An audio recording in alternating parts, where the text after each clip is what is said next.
Hello friends, आज हम चालकुलती के ताम्रपाषाणकालीन संस्कृति की चर्चा करने जा रहे हैं।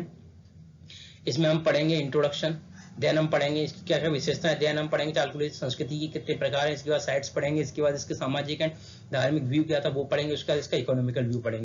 इससे पहले आप सभी लोग मेरे चैनल को सब्सक्राइब कर दें। अब आपको डेली इसी तरीके से वीडियो मिलती रहेंगी नई नई प्रकार की। आप मेरे चैनल को सब्सक्राइब करें, बेल आइकन को दबाएं, जिससे आपको न्यू जो भी एक्टिविटी होंगी या फिर वीडियो आएंगी उनके बारे में पता चल जाएगा।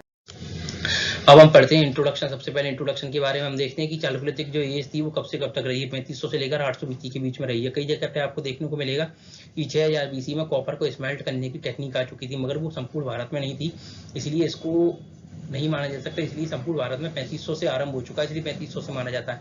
और 800 तक इसलिए माना जाता है क्योंकि पूर्ण भारत में 800 के समय पे ही आयरन एज आरंभ हो गई थी। 1000 बीसी में कई जगह पे आयरन की भी स्मेल्टिंग होने लगी थी, मगर उसको संपूर्ण भारत का प्रतिनिधित्व नहीं माना जा सकता। इसलिए 800 में संपूर्ण भारत में आरंभ हो चुका था, इसलिए उसको 800 तक माना जाता है कॉपर एज को, और 800 के बाद माना जाता है आयरन एज को। और हम देखेंगे आईबीसी जो इस समय काल में चलता था उसमें ब्रॉन्ज के प्रयोग किया जाता था। ब्रॉन्ज कैसे मिलता है? ब्रॉन्ज हम अगर कॉपर में टिन को मिक्स कर दें तो ब्रॉन्ज बन जाएगा, इसलिए ब्रॉन्ज एज भी कहते हैं आईबीसी को, ब्रॉन्ज एज। ठीक है, अब हम आगे बढ़ते हैं। इसमें देखते हैं हम जो सबसे इंपोर्टेंट साइट्स हैं जो चालुक्लिक एज की, उसमें ये है एमपी, राजस्थान, महाराष्ट्र, गुजरात, एक इसमें लिखना भूल गया यूपी।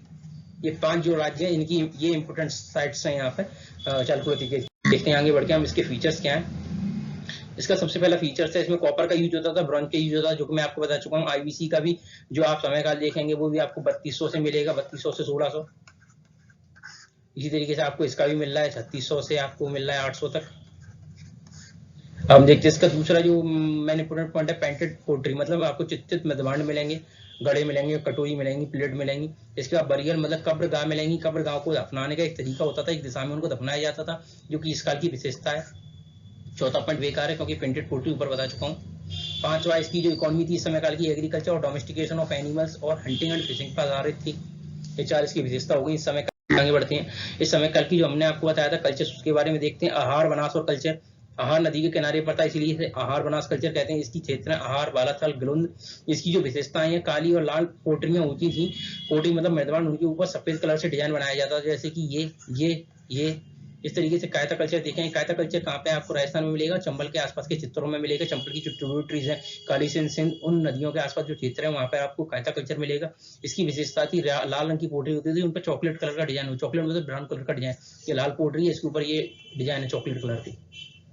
इसका देखते हैं प्रवास पाटन और रंगपुर। ये कहाँ पे मिलेगा आपको? महाराष्ट्र में और गुजरात में। महाराष्ट्र में और गुजरात में मिलेगा प्रवास पाटन और रंगपुर, ये वाली जो कल्चर है। इसमें आपको रेड वेयर मतलब लाल मेजबान। आगे बढ़ते हैं। मालवा कल्चर। मालवा कल्चर के बारे में आपको मालूम है? मालवा मध्य प्रदेश में मालवा क्षेत्र, और इसके साथ साथ आपको थोड़ा बहुत क्षेत्र महाराष्ट्र में ही मिलेगा। इसकी जो साइट है आपकी दायमाबाद है, नाम गांव है, इसके कहता है, नागदा है, विदिशा है, एरण है, मंदसौर है और नवदा टोली। इसकी जो विशेषताएं, लाल और ऑरेंज कलर की पोटरी मिलेंगी, जिनके ऊपर ज्योमेट्रिक डिजाइन होंगी, फूल होंगे, पत्तियां होंगी, जानवर होंगे, इंसानों के वो होंगे चित्र। ये देखिए, ये लाल रंग की पोटरी है, इसके ऊपर ये लाइन बनी हुई है, ये आपके ज्योमेट्रिक डिजाइन है। ठीक है, इसके बाद हम आ जाते हैं जोरवी कल्चर पर। जोरवी कल्चर में आपको महाराष्ट्र में मिलेगा, मध्य प्रदेश में और अन्य राज्यों में देखने को मिलेगा। अन्य राज्यों में क्या? राजस्थान। देखते हैं इसमें क्या है। ब्लैक ऑन रेड पोटरी, मतलब रेड कलर की पोटरी है, इसके ऊपर ब्लैक कलर का डिजाइन है, ये देखिए सर्कल बना हुआ है सुराही। ठीक है, इसके बाद आ जाते हैं हम सवालता संस्कृति। सवालता संस्कृति आपकी महाराष्ट्र में मिलती है। ठीक है, इसमें भी आपकी रेड पोटरी मिलेगी। ठीक, चलिए आगे। ये आपका मैप है पूरा, ये मैप आप देख लेना कि कहाँ पे गलुंद है, या बलाचल है, आहार है, कायता है, नागदा टोली है, रंगपुर, प्रवास पाटन है, नाहिमाबाद है, जोरवे है, नेवासा है। ये आपकी जो कल्चर है, ये कल्चर आपको मोस्टली यहाँ से यहाँ तक मिलेगा। ये आपका यूपी भी ले लो इसमें, यूपी, और ये आपका महाराष्ट्र, और ये आपका गुजरात वाला हिस्सा, मध्य प्रदेश वाला हिस्सा। अब इसके क्षेत्र दिए गए हैं। ये मोस्टली ये यहाँ पे जो इंपोर्टेंट फाइंडिंग्स लिखी हैं, ये फाइंडिंग्स आपको पीसीएस के लिए तैयार करनी, जैसे कि जो लोग यूपी पीसीएस देते हैं उनके लिए यूपी की जितनी भी साइट्स हैं ये बहुत ही इंपॉर्टेंट है। इनके साथ साथ इनके ये आपको जो इंपोर्टेंट फाइंडिंग्स लिखी वो भी इंपॉर्टेंट है, क्योंकि कई बार पीएससी पूछ लेगा, यूपीएससी इस तरीके की चीजें नहीं पूछेगा। यूपीएससी आपको पूछेगा, इसका नाम लिख के दे देगा कि ये चालकुलिक साइट कहाँ पर है, और आपसे आपको 4 साइटें लिख देगा, यहाँ पे 4 राज्य लिख देगा, फिर कहेगा मेजो कॉलम कीजिए, और या फिर नीचे लिख देगा पहला सही दूसरा सही। इस तरीके से आप इन साइट्स को सॉरी पढ़ लीजिएगा। लाल किला कहाँ पे? यूपी में। अंतरखेड़ा यूपी, सैपई यूपी, नारहन, इमलिया, कोलडीवा, सोगारा सब यूपी। सॉरी, इस तरीके से एमपी की साइट्स हैं आपकी। एरन सागर में एमपी में, कायता एमपी में, इस तरीके से आपकी ये क्या नाम है, गुनगेरिया एमपी में, नाबदा टोली एमपी में, आहार आपकी राजस्थान में, बालाथल, गिलोंद, ओजियाना, गणेश्वर सब राजस्थान में। ये सारी आपको याद करनी है, क्योंकि कई बार यूपीएससी आपको मेधा दे देगा। प्रभास, अब आप ये देखिए, प्रभास पाटन, रंगपुर, ये दोनों आपके काम में लेंगे। प्रभास पाटन, रंगपुर दोनों अलग अलग संस्कृतियां हैं गुजरात में, मैंने आपको बोला भी था। अब ये देखिए, ये जो चार है ना, ये ऐसे ऐसे राज्यों में जो कि इंपोर्टेंट नहीं है, लेकिन कई बार यूपीएससी इनको भी दे देती है। जैसे चिरांद बिहार में, सेनवार बिहार में, पांडु राजड्डी अजय वैली वेस्ट बंगाल में, महिषादल आपका कोपई वैली वेस्ट बंगाल में, बानगढ़ आपका दिनाजपुर वेस्ट बंगाल में, गुलबई शासन आपका खुर्दा उड़ीसा में, दाइमाबाद आपका अहमदनगर महाराष्ट्र में। महाराष्ट्र की अन्य साइट्स और हैं, जैसे कि हमारे पास इनाम गांव पुणे महाराष्ट्र में, सवालदा एक संस्कृति बताई थी आपको महाराष्ट्र में। चलिए आगे बढ़ते हैं।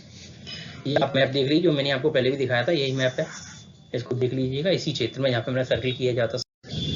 सोशल एंड रिलीजियस व्यूज के बारे में हम जानते हैं। इस समय काल में जो चालुक्य साइट्स थी, उनमें ग्रामीण जीवन जिया जा रहा था, पहला पॉइंट। वो लोग शहरीकरण पे नहीं पहुंचे थे, आईबीसी वाले बस शहरीकरण पे पहुंच गए थे, लेकिन ये लोग अभी शहरीकरण पे नहीं पहुंचे थे, ठीक है। और दूसरा, यहाँ पे जो ईंटों का प्रयोग नहीं होता था, जो पकी हुई ईंटें उनका प्रयोग नहीं होता था, डिड नॉट यूज, जबकि यहाँ पे मिट्टी के घर बनाए जाते थे, बैटल एंड डुआ, मतलब घास में मिट्टी को मिलाकर लकड़ियों पे लगाया जाता था, जैसे कि ये है। तीसरा, ये लोग क्या खाते थे, क्या ये लोग अनाज खाते थे क्योंकि एग्रीकल्चर करते थे। चौथा, ये लोग मीट भी खाते थे क्योंकि हंटिंग करते थे, ठीक है। चौथा पॉइंट, जो दक्कन का क्षेत्र है, महाराष्ट्र वाला आपका, महाराष्ट्र और उत्तरी कर्नाटका, वहां पे कॉटन को प्रोड्यूस किया जाने लगा था, उसके साथ साथ उसकी धुनाई और बुनाई भी की जाने लगी थी। अब देखते हैं पहला point religious point of view का, कि ये लोग मृत्यु के बाद के जीवन पर विश्वास करते थे, क्योंकि कब्रगाह में जो दफनाई गई बॉडी है वो एक दिशा में मिली है, जैसे कि ये, और उनके साथ साथ कई सारे सामान मिले हैं, ये कटोरा, ये चाकू, कई सारी चीजें मिली हैं, जो हार उसकी बॉडी के ऊपर रखा है, इसलिए ये लोग मानते हैं मृत्यु के बाद के जीवन पर विश्वास करते हैं। दूसरा पॉइंट जो word religious point of view से सही है, वो है कि इसकी जो साइड से वहां पे माता देवी की प्रतिमाएं मिली, जिससे पता चलता है माता की पूजा करते होंगे। बुल की भी कई सारी प्रतिमाएं मिली, मतलब बुल एक प्रजनन क्षमता को बढ़ाने वाला देवता के रूप में या किसी और के रूप में पूजा जाता होगा। अब आगे देखते हैं इसकी economical view. Economical point of view से अगर देखें तो चालुक्य साइड वाटर सिस्टम का प्रयोग करते थे। वाटर सिस्टम मतलब लोगों में सामान का व्यापार, कोई सिक्का नहीं था, इसको चावल की जरूरत है, इसको वीट की जरूरत है, तो एक दूसरे से ये दोनों चीजों की अदला बदली कर लेंगे, इसको कहते हैं वाटर सिस्टम, चीजों के द्वारा व्यापार होना। मेजर ट्रेडिंग सेंटर क्या है, आहार है, गिलोंदा, नागदा, गाजियाबाद है, इनाम गांव, रंगपुर, नाबदा टोली, प्रभास पाटन, उज्जैन, एरन। आहार के लोग कहाँ के थे, राजस्थान के थे, इसलिए वो कॉपर का व्यापार करते थे एक दूसरे से। जोरवे पीपल करते थे आपका क्या, गोल्ड का व्यापार और हाथी के दांतों का व्यापार। और कर्नाटक और गुजरात से वो लोग अर्ध बहुमूल्य पत्थर मंगाते थे, सेमी प्रीशियस स्टोन, और उसका व्यापार करते थे। इसके साथ साथ इनाम गांव की पोटरी हमको कई सारे क्षेत्रों से मिली है चालकुलिक साइड से। इससे माना जाता है, इतिहासकारों ने माना है कि ये जो पोटरी है इसका व्यापार किया जाता होगा।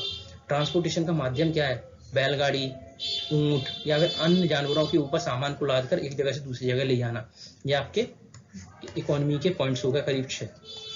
इससे आपको समस्या नहीं होगी कहीं भी। ये होता है आपका चालकुलिक खत्म। इसके नेक्स्ट लेक्चर में हम शुरू करेंगे मेगालिथिक कल्चर। तो आप मेरे चैनल को सब्सक्राइब करें और बेल आइकन दबाएं। तो थैंक यू, मिलते हैं नेक्स्ट वीडियो में।